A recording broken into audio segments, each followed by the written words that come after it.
మాట్లాడుతున్నాడు అనే మనసు అనే ఆలోచన మనకున్నట్లయితే తప్పనిసరిగా దేవునికి లోబడతాం. లోబడే మనసు కలిగిన వారు ధన్యులు. వారి జీవితంలో విజయోత్సవాన్ని అనుభవిస్తారు.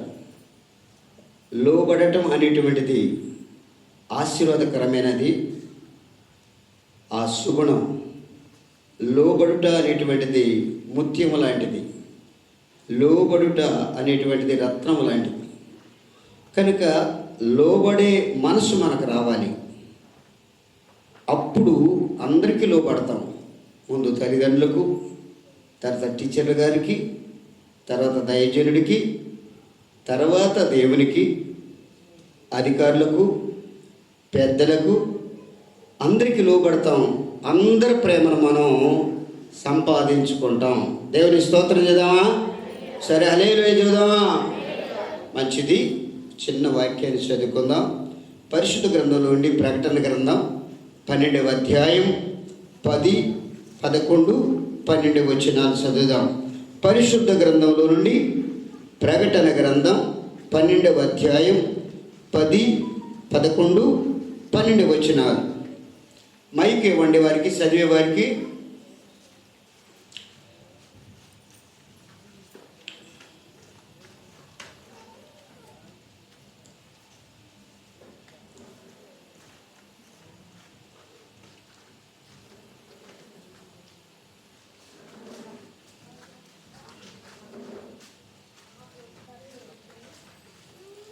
పరిశుద్ధ గ్రంథంలో నుండి ప్రకటన గ్రంథం 12వ అధ్యాయం 10, 11, 12 వచనాలు. మరియు చదవమ్మా. ఒక గొప్ప స్వరము పరలోకమందు ఇలాగు చెప్పుట వింటిని, రాత్రింబగళ్ళు మన దేవుని ఎదుట మన సహోదరుల మీద నేరం మోపువాడైన అపవాది పడద్రోయబడి ఉన్నాడు కనుక ఇప్పుడు రక్షణయు శక్తియు రాజ్యములు మన దేవుని వాడాయను. ఇప్పుడు అధికారము ఆయన క్రీస్తుదాయను. వారు గొర్రెపిల్లి రక్తమును బట్టి తామిచ్చిన సాక్ష్యమును బట్టి వారిని జయించి ఉన్నారు గాని మరణము వరకు తమ ప్రాణములను ప్రేమించిన వారు కారు. అందుచేత పరలోక నివాసులారా ఉత్సహించుడి. భూమి సముద్రమా మీకు శ్రమ. అపవాది తనకు సమయము కొంచెమే అని తెలుసుకొని బహు క్రోధము గలవాడై మీ యొద్దకు దిగివచ్చి ఉన్నాడని చెప్పాను. చాలమ్మా. అపవాది సమయము కొంచెమే ఉన్నదని క్రోధముతో దిగి వచ్చాడు. అక్కడ క్రోధము అని వ్రాయబడి, క్రోధము వేరు, కక్ష వేరు, అసూయ వేరు. జాగ్రత్తగా విందాం. క్రోధం ఎలా ఉంటుంది, కక్ష ఎలా ఉంటుంది, అసూయ ఎలా ఉంటుంది, ద్వేషం ఎలా ఉంటుంది. ఇవి చాలా ప్రమాదకరమైనవి. ఇవి విశ్వాసుల జీవితంలో ఉండకూడనివి. అలా ఉంటే నీ ప్రార్థన దేవునికి అయిష్టం. ఈ నాలుగే కాదు, ఇంకా చాలా ఉన్నాయి. నేను వాక్యంలో నుండి నేను మీకు చూపిస్తాను. అవి దేవునికి అయిష్టం. ప్రార్థన చేస్తున్నాం, కానుకలు ఇస్తున్నాం, భక్తి చేస్తున్నట్టుగా కనిపిస్తున్నాం, కానీ క్రోధము, కక్ష, అసూయ, ద్వేషము, పంతము ఇవి మనిషిని పాడు చేస్తాయి. జీవితాన్ని, లైఫ్ని స్పాయిల్ చేస్తాయి. ఒకవేళ భూలోకంలో శారీరకంగా నువ్వు చలమణి అయినా డబ్బు ఉంది కదా అని దేవుని రాజ్యానికి అనర్హులం. దేవుడి యాక్సెప్ట్ సైడు క్రోధము ఎంత భయంకరమైందంటే, క్రోధానికి కక్షలకి డిఫరెన్స్ ఏంటంటే, కక్ష కొంచెం నిదానంగా ఉంటుంది, క్రోధము ఇమిడియట్లుగా ఉంటుంది. క్రోధము అనే దానిలో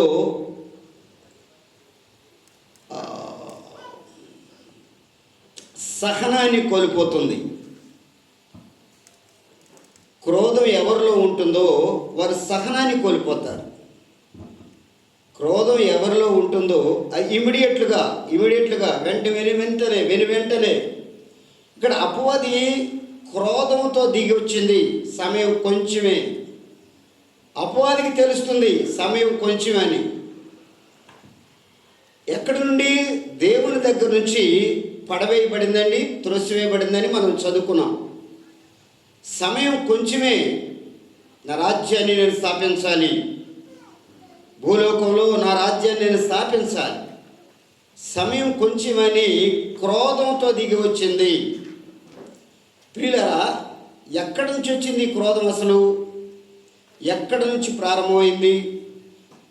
చాలా జాగ్రత్తగా మనం చదివితే ఆదికాండంకి మనం వెళ్ళినప్పుడు 4వ అధ్యాయం, పరిశుద్ధ గ్రంథం నుండి ఆదికాండం 4వ అధ్యాయం 5, 6 వరుసనే చదువుదాం. 5, 6. మొదటిగా 5వ వచనం చదువుదాం.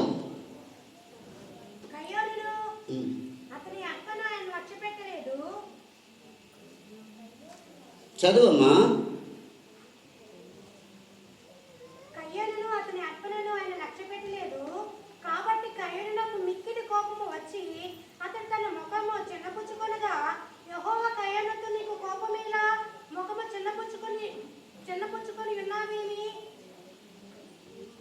ఎనిమిదవ వచనం నీకు గుర్తుకు రాదు. దేవుని మాటలు నేను బలపరుస్తాయి, ఆకలిని ఆపేస్తాయి, దాహాన్ని ఆపేస్తాయి. మోషే దేవునితో మాట్లాడుతున్నప్పుడు ఆయన ఆహారం తీసుకోలేదు, నీళ్లు తాగలేదు 40 దినాలు. మరి మనం మత్తయి సువార్త 4వ అధ్యాయం మొదటి వచనంలో యేసు ప్రభు 40 దినాలు ఉపవాసం ఉన్నాడు. ఆయన ఆహారం తీసుకోలేదు, నీళ్లు త్రాగలేదు. చూడండి, మత్తయి సువార్త 4వ అధ్యాయం మొదటి వచనం.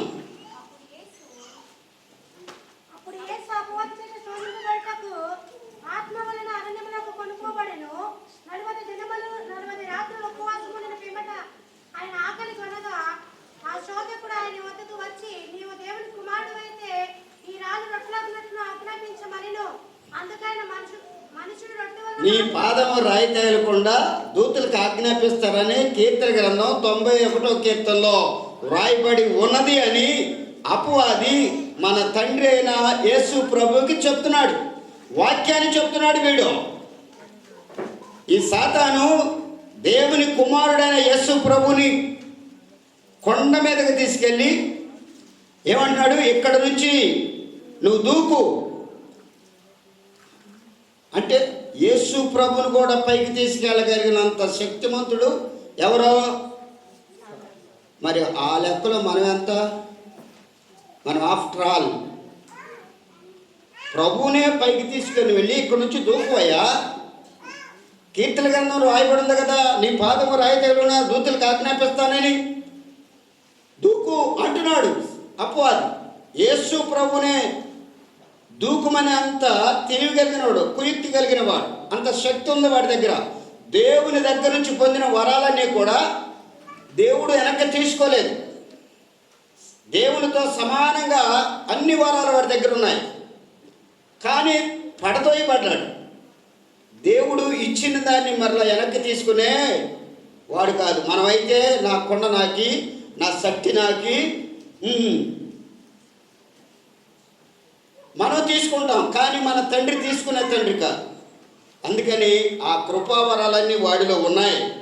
అందుకే యేసు ప్రభువును కూడా గోపురం దగ్గరికి తీసుకెళ్ళాడంట.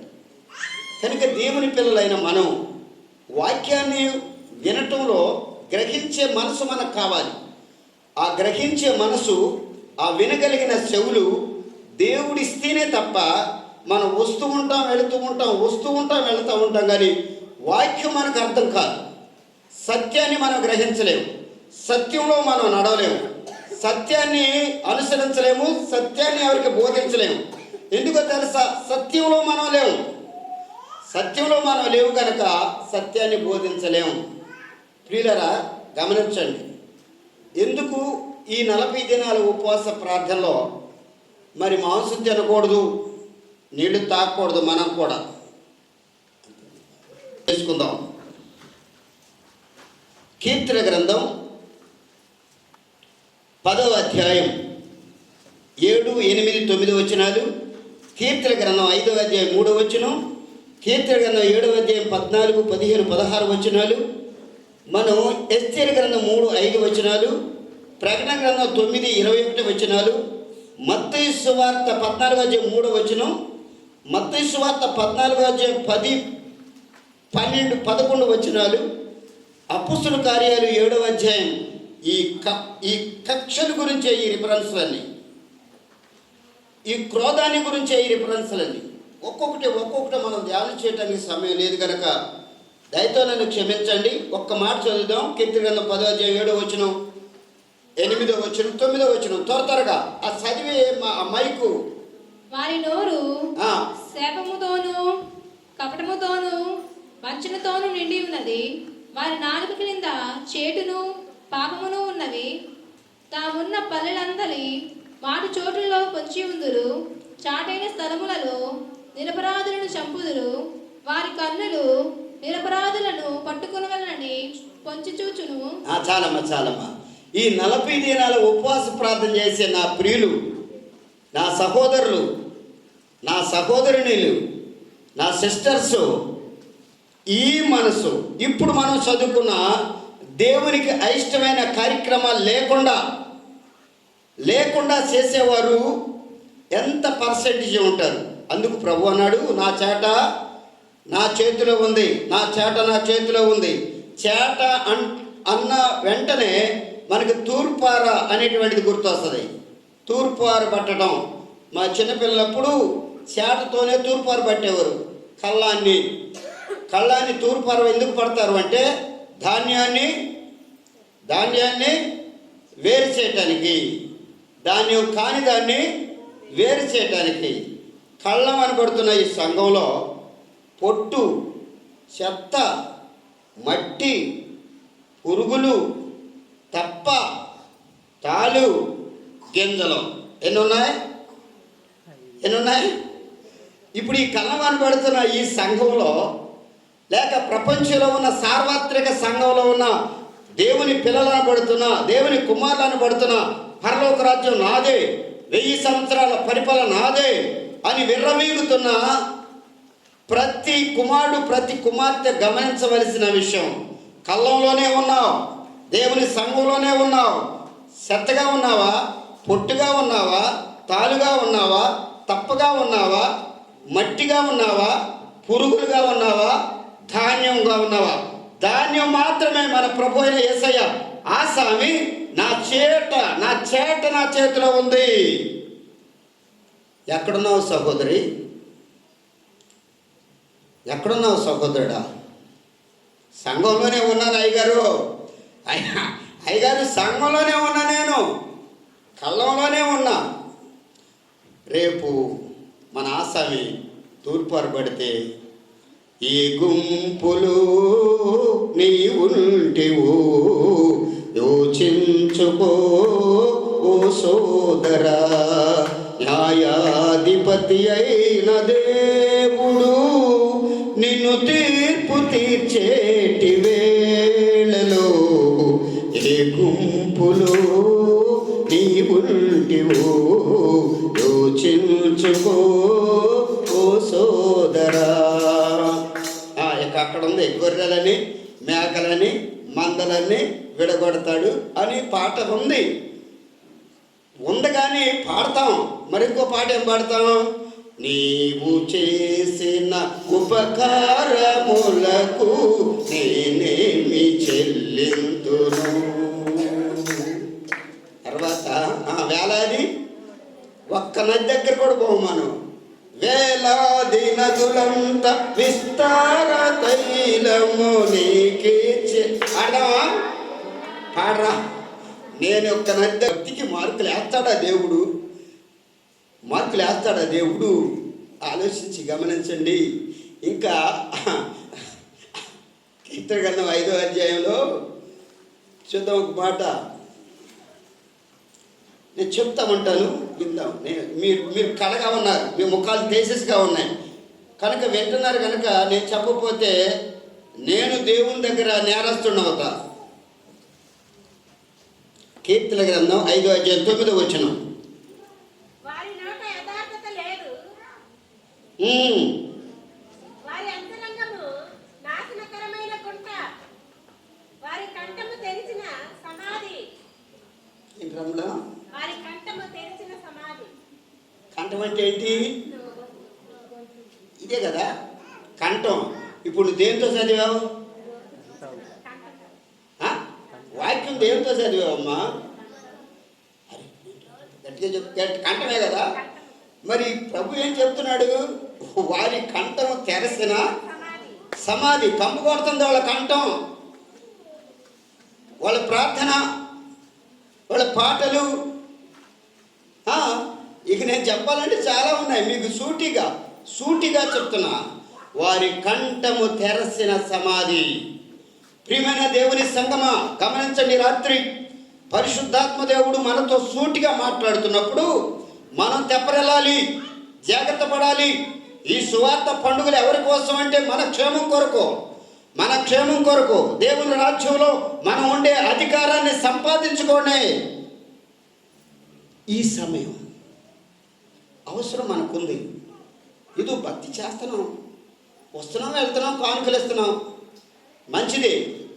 కానీ వాక్యంలో ఉన్న సత్యాలు మనం గమనించకపోతేట వారి అంతరంగం అంటే లోన ఇంకా నేను లోనికి వెళ్తే ఈ కక్ష ఎక్కడి నుంచి వచ్చిందంటే అపవాది దగ్గర నుంచి వచ్చింది. అయితే నీలో కక్ష ఉందా? నీలో కోపం ఉందా? నీలో క్రోధం ఉందా? నీలో అసూయ ఉందా? నీలో ద్వేషం ఉందా? అలా ఉంటే కయ్యూని నీలో ఉన్నాడు. పరిశుద్ధాత్ముడు ఉండవలసిన కయ్యూని నీలో ఉన్నాడు కనుక నీలో కోపం ఉంది, నీలో క్రోధం ఉంది, నీలో కక్ష ఉంది. అది ఎవరి మీద? కుటుంబ సభ్యుల మీదే, సంఘస్థుల మీదే, ఉద్యోగంలోనే. ప్రియమైన దేవుని సంగమా, గమనించండి. కయ్యూని నీలో ఉన్నప్పుడు నీ ప్రార్థన అంగీకరించడు, నీ పాటలు అంగీకరించడు. నువ్వేదో ముసుగేసుకొని వచ్చి కూర్చుంటే ప్రభు పిచ్చోడు అనుకుంటున్నావా?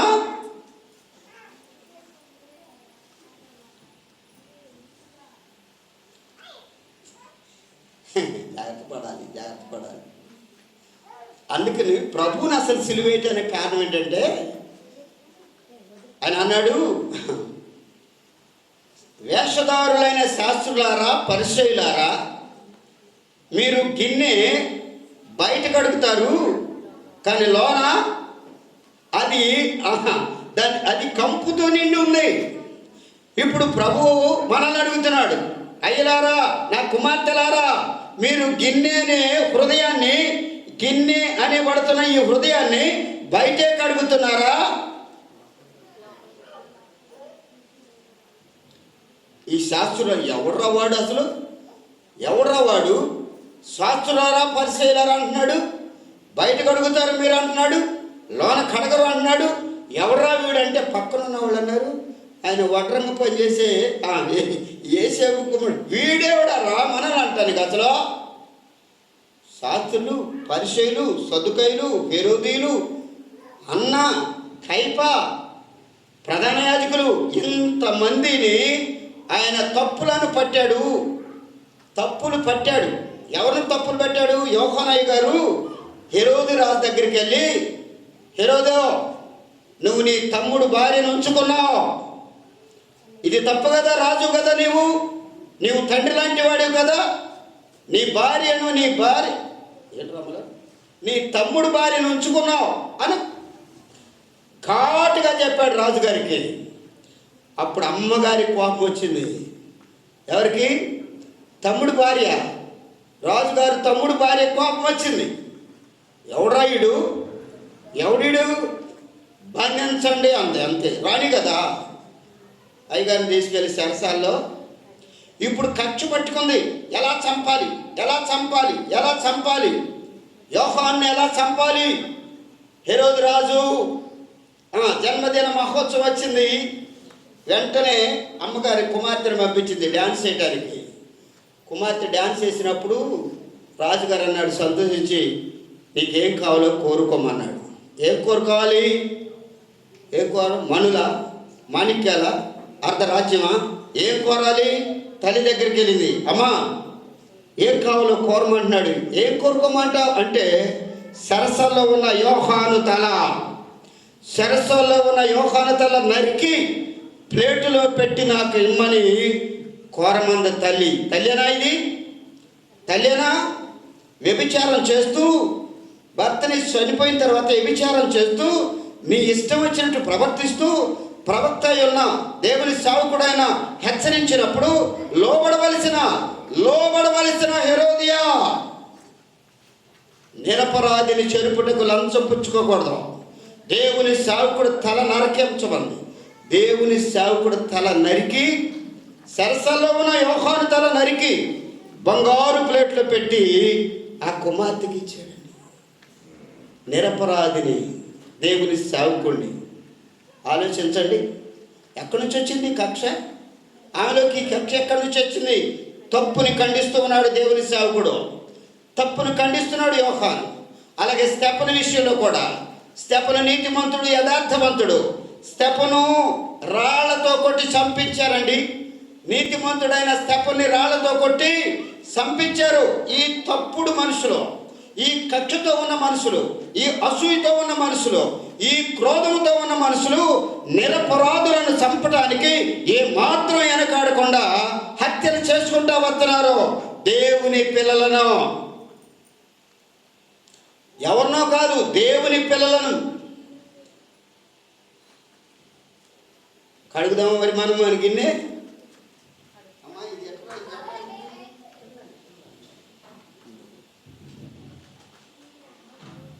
శాస్త్రులు, పరిసయ్యులు, సదుకాయులు, హెరోదీయులు, అన్న, కైఫ, ప్రధాన యాజకులు, వీళ్ళంతా కలిసి దేవుని మందిరం మీద పెద్దలు, సమాజ మందిరానికి పెద్దలు, ఇశ్రాయేలు సంఘానికి కాపర్లు. ఒక మాట చెప్పాలంటే పాత్రలు అన్నాం. ఎట్టిది? ఏడుగురు కలిశారు. ఏడుగురు అసలు కనవరంట. ఎవడ దాన్ని మరొకసారి వినాలి. పరిసయ్యుల మనసు ఏంటి? సదుకాయుల మనసు ఏంటి? హెరోదీయుల మనసు ఏంటి? ఈ అన్న కైఫ వీళ్ళ మనసులు ఏంటి? వీళ్ళ ఆలోచన ఏంటి? వీళ్ళ పద్ధతులు ఏంటి? అసలు ఎప్పుడు కలవరంట. కానీ యేసు ప్రభువును సిలువేయడానికి అందరం, పరిశుద్ధుడైన దేవుని దాసుని చంపడానికి అందరూ ఏర్పడిపోయారు.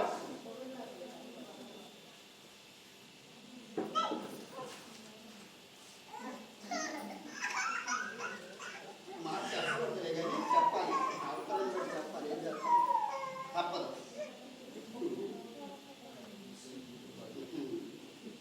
ఒక్క వ్యక్తిని ఓడగొట్టడానికి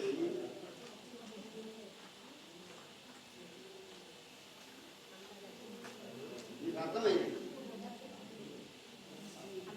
ఒక నీతిమంతుడిని, ప్రజల కొరకు ప్రాణాలు ఇవ్వగలిగిన వ్యక్తిని